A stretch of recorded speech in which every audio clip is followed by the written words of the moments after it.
In a quiet village nestled between lush green hills and whispering forests, there was a legend every child knew by heart.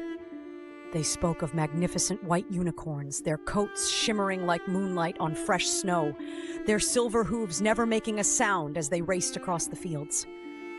These unicorns were not merely creatures of wonder and beauty. They were protectors, guardians of the young and innocent. "But Mom, do they really exist?" little Clara asked one chilly evening, her voice tinged with both skepticism and hope. Her mother smiled, tucking a stray curl behind Clara's ear. "Only the truly brave at heart can see them, my love, and they only appear when children are in need. That's the magic of the unicorns. They only come when their presence matters most." Clara squinted into the woods, her imagination alight. What would it be like to see one? Could she run her fingers along its silken mane?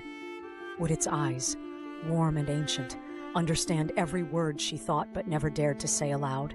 That night, as Clara drifted to sleep, a soft glow appeared along the fringes of the forest. At first, it was barely noticeable, like a sliver of frost catching the moonlight.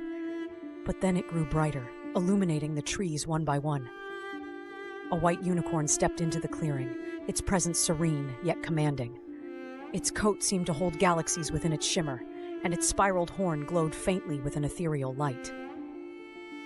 The creature paused, its gaze sweeping toward the direction of Clara's home, as though sensing something.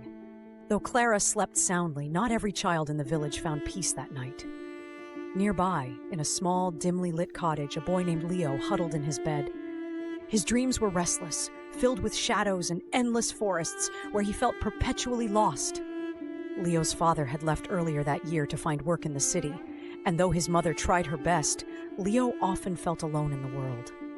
He longed for someone, or something to remind him that he wasn't forgotten. Deep in his dream, as the shadows pressed heavier, Leo spotted a faint light breaking through the darkness. Nervously, he followed it, and as the trees parted, there stood the unicorn. Its beauty was so overwhelming he stumbled backward, but the unicorn merely lowered its head, almost as if bowing to him. "You're here for me?"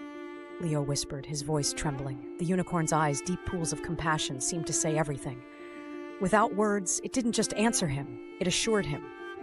The creature leaned forward, the tip of its glowing horn briefly touching Leo's forehead. Warmth rushed through him, like the sun rising in his chest.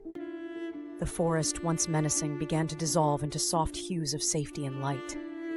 When Leo awoke, the room seemed warmer. The weight in his heart lifted. Leo wasn't the only one who felt the unicorn's close that night. In another part of the village, a group of children who often walked home from school through winding, foggy paths felt a strange sense of courage when the wind howled at their backs.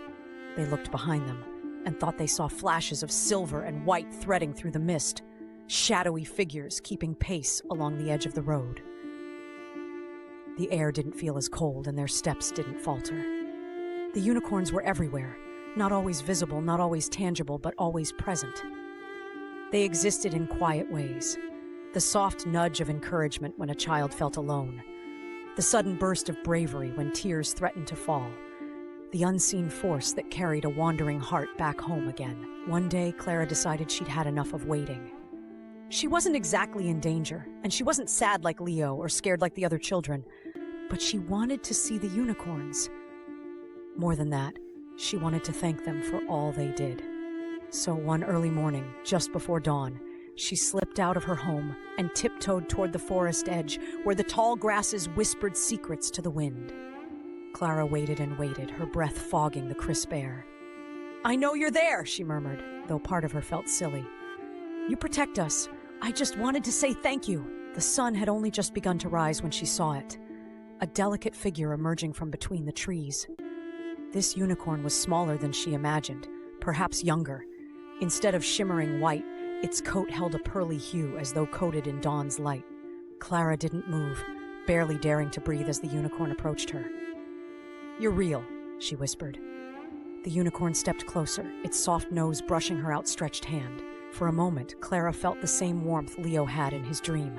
It wasn't just warmth, though. It was understanding, love, and hope all at once. A gift the unicorns gave freely to those who opened their hearts.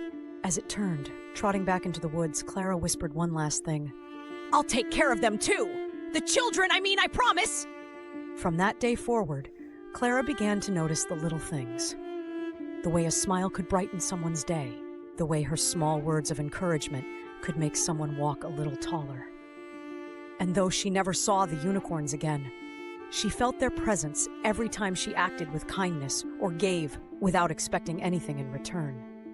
Perhaps that was the secret all along. The unicorns weren't just protecting the children, they were teaching them to protect each other.